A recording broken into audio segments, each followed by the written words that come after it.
कैराना में हिंदू व्यापारियों के पलायन के लिए जिम्मेदार लोगों को टिकट देना, मुजफ्फरनगर के दंगाइयों को टिकट देना, इस समाजवादी पार्टी और गठबंधन चरित्र को उजागर कर देता है। नमस्कार, मैं अंजलि मिश्रा और स्वागत है आपका हमारे चैनल में। उत्तर प्रदेश चुनाव जितने जो नज़दीक आते नजर आ रहे हैं, उतनी ही ज़्यादा आपको बता दें कि लोगों की पार्टी में जाने का और आने का जो सिलसिला है वो तो चल ही रहा है। साथ ही साथ चुनाव जितने नज़दीक आ रहे हैं, ऐसे में बीजेपी हो या फिर जितनी भी पार्टियां इस वक्त मैदान में है, सभी अपने तरफ से अपनी अपनी सीटों पर उम्मीदवारों की घोषणा कर रही है। जिसमें आपको बता दें कि अब बीजेपी की तरफ से 107 सीटों पर उम्मीदवारों की घोषणा कर दी गई है, तो वही समाजवादी पार्टी की तरफ से भी समाजवादी पार्टी और आरएलडी की गठबंधन से 29 सीटों पर जो है उनके उम्मीदवारों की घोषणा वो कर चुके हैं। और ऐसे ही बाकी भी पार्टियों ने अपने अपने तरफ से अपने उम्मीदवारों की और अलग अलग सीटों पर जो है घोषणा कर दी है। अब आपको बता दें कि समाजवादी पार्टी की लगातार मुश्किलें बढ़ती नजर आ रही है। समाजवादी पार्टी की चाहे वो वर्चुअल मीटिंग की बात हो, रचना सिंह के जो वायरल वीडियो जिस पर कार्रवाई करने की बात हो, लगातार समाजवादी पार्टी के ऊपर एक के बाद एक परेशानी जो है कह सकते हैं कि गाज गिरती नजर आ रही है। अब इसे ही देखते हुए अखिलेश यादव ने अपने ट्विटर हैंडल पर एक ट्वीट किया है। उन्होंने लिखा है, सपा व सहयोगियों पर एफआईआर, प्रत्याशी की गिरफ्तारी और नेताओं को धमकी जैसे कायराना कृत्य दिखा रहे हैं कि भाजपा 100% जो है हताश हो चुकी है। उत्तर प्रदेश में एक भी ग्रामीण या उप शहरी क्षेत्र में, उत्तर प्रदेश के किसी भी क्षेत्र में भाजपा नहीं जीत रही है। उन्होंने लिखा कि केवल एक शहर की सीट को सुरक्षित समझ रहे हैं, पर अब की 99% शहरी वोट भी भाजपा के खिलाफ है। आपको बता दें कि यहाँ पर जैसे उन्होंने लिखा कि सपा और सहयोगियों पर एफआईआर, ये दरअसल इन्हें जो है इनका इस ट्वीट का तात्पर्य था उनके कैराना के जो तरफ से जिस प्रत्याशी के नाम की उसने घोषणा की है उसे लेकर। दरअसल उन्होंने कैराना के तरफ से जिस विधायक के नाम के घोषणा की थी, नाहिद हसन, उनके ऊपर पहले से भी कई सारे मामले दर्ज थे और वो गैंगस्टर के तौर पर और साथ ही साथ कई और मामलों के तौर पर उन्हें जो है पुलिस के तरफ में कई सारे जो एफआईआर दर्ज किए हुए थे, अब उन पर ही कार्रवाई की गई है। अब इसे ही लेकर वो सरकार पर तंज कसते नजर आ रहे हैं। आपको बता दें कि कैराना से सपा विधायक और गठबंधन प्रत्याशी नाहिद हसन को पुलिस ने गिरफ्तार किया है और उन्हें 14 दिन की न्यायिक हिरासत में लिया गया है और यही कारण है कि इसे लेकर जो अखिलेश यादव है तंज कसते नजर आए। वहीं पर स्वामी प्रसाद मौर्य ने भी जब समाजवादी पार्टी का दामन थामा तो उनके ऊपर गैर जमानती वारंट भी जो है वापस से जारी हो गया और इसीलिए अभी पूरे मामले को लेकर वो बीजेपी पर निशाना साधते नजर आ रहे हैं। जबकि अगर बात करें इस प्रत्याशी नाहिद हसन की, तो ये एक बार में जितने भी हिंदू थे कैराना के, वहां पर जितने भी हिंदू व्यापारी थे, उन सभी के पलायन के लिए जिम्मेदार, उन्होंने जबरन हिंदुओं का पलायन करवाया था और इसके बाद भी उन्हें वहां से टिकट दिया गया है। सिर्फ यही नहीं, जिस तरीके से समाजवादी पार्टी और आरएलडी के गठबंधन ने 29 सीटों पर प्रत्याशियों की घोषणा की, इसे लेकर काफी ज्यादा आक्रोश जाट समाज में भी देखने के लिए मिला। इसे लेकर जो है असंतुष्टि देखने के लिए मिली क्योंकि ज्यादातर सीटों पर, तकरीबन 60% सीटों पर जो है मुस्लिम कैंडिडेट उतारे गए, जो कि समाजवादी पार्टी की विचारधारा को साफ तौर पर दर्शाता है। सिर्फ यही नहीं, आपको बता दें कि बुलंदशहर हो या फिर मेरठ हो, हर जगह से जो है ज्यादातर मुस्लिम कैंडिडेट उतारे गए, जिससे लोगों में काफी आक्रोश देखने को मिल रहा है। और कहीं ना कहीं आरएलडी और समाजवादी पार्टी के गठबंधन को लेकर जाट समुदाय पहले भी खुश नहीं था और जिस तरीके से पहली सूची जारी की गई जिसमें 29 सीटों पर प्रत्याशी उतारे गए, उसे लेकर भी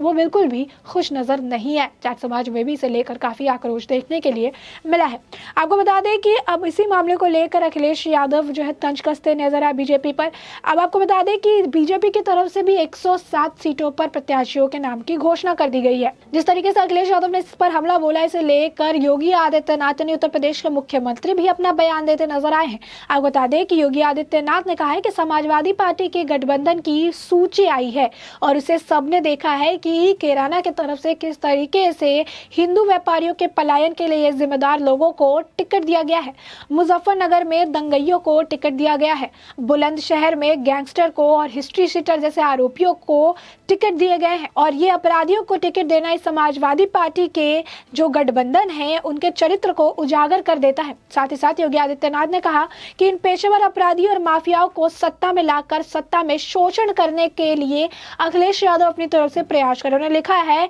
कि सत्ता को शोषण का प्रतीक बना रही है, इनका सामाजिक यही न्याय है। उन्होंने कहा है कि बीजेपी की सूची को देखकर सभी संतुष्ट है। बीजेपी ने जो सूची डाली है, 107 सीटों पर प्रत्याशी उतारे हैं, उसे देखकर लोगों में संतुष्टि है क्योंकि इस सूची में भी बीजेपी ने सबका साथ सबका विकास का पूरा ध्यान रखा है और इसी तरीके के उम्मीदवार भी उतारे हैं। कई विधायकों को टिकट नहीं मिला है तो वही कई सारे नए लोगों को बीजेपी में इस बार शामिल किया गया और उन्हें टिकट भी दिया गया है। अब इसी को लेकर उन्होंने जो है अखिलेश यादव पर तंज कसा और कहा कि एक तरफ जो है हमारी सूची निकली जहां पर लोग इसे देखकर पूरी तरीके से संतुष्ट है और इस पूरी सूची में सबका साथ सबका विकास का ध्यान दिया गया। वहीं अखिलेश यादव की जो पहली सूची निकल कर आई जिसपे 29 सीटों पर जो उन्होंने प्रत्याशी के नामों की घोषणा की है उसमें ज्यादातर तो मुस्लिम है और बाकी जो है कई सारे लोग आपराधिक जिनका बैकग्राउंड है, हिस्ट्री शीटर्स है, माफिया है, कोई बालू माफिया है या फिर जिसके काफी आप कह सकते हैं कि खराब बैकग्राउंड है, उन सभी लोगों को जो है चुनाव में टिकट दिया गया है समाजवादी पार्टी की तरफ से।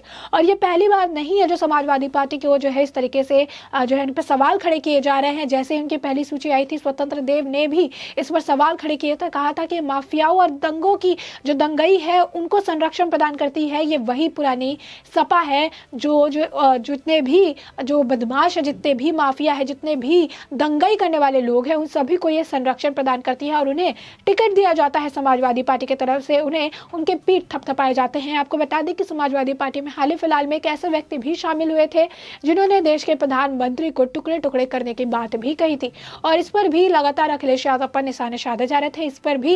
लेकर अखिलेश यादव पर लगातार सवाल खड़े किए जा रहे थे। अगर आप देखें कि समाजवादी पार्टी में इस वक्त कौन से लोग शामिल हुए हैं तो ज्यादातर जो माफिया है, ज्यादातर जो जुर्म की दुनिया से जुड़े हुए लोग हैं, ज़्यादातर जो अलग अलग लेवल पे जो आप कह सकते हैं कि क्रिमिनल है, हिस्ट्री शूटर्स है, शार्प शूटर्स है, उन सभी को जो है समाजवादी पार्टी में संरक्षण दिया गया, उन सभी को समाजवादी पार्टी की तरफ से टिकट प्रदान किया गया है। और यही कारण है कि लगातार समाजवादी पार्टी की ऐसा 29 सीटों पर घोषणा जो की गई है, लगातार समाजवादी पार्टी पर सवाल किए जा रहे हैं और सिर्फ ये बीजेपी के लोग नहीं बल्कि जनता भी उन पर सवाल खड़े कर रही है और पूछ रही है कि आखिर क्या कारण है कि इस तरीके से सीटों पर ज़्यादातर 60% मुस्लिम को उतारा गया है। शुरुआत से ही वो इस तरीके से रहे। 2013 में भी जो दंगे देखने के लिए मिले थे उस वक्त भी जिन लोगों को जो मुस्लिम्स को गिरफ्तार किया गया था समाजवादी पार्टी की तरफ से उन्हें फोन करके उन्हें छोड़ने की बात कही गई थी। जाट वाले जितने भी डोमिनेंट एरिया है वहां से भी इन्होंने मुस्लिम प्रत्याशियों को उतारा जाए, ये जानते हुए कि जाट और मुस्लिम समुदाय के बीच में एक बड़ी राड़ देखने के लिए मिलती है।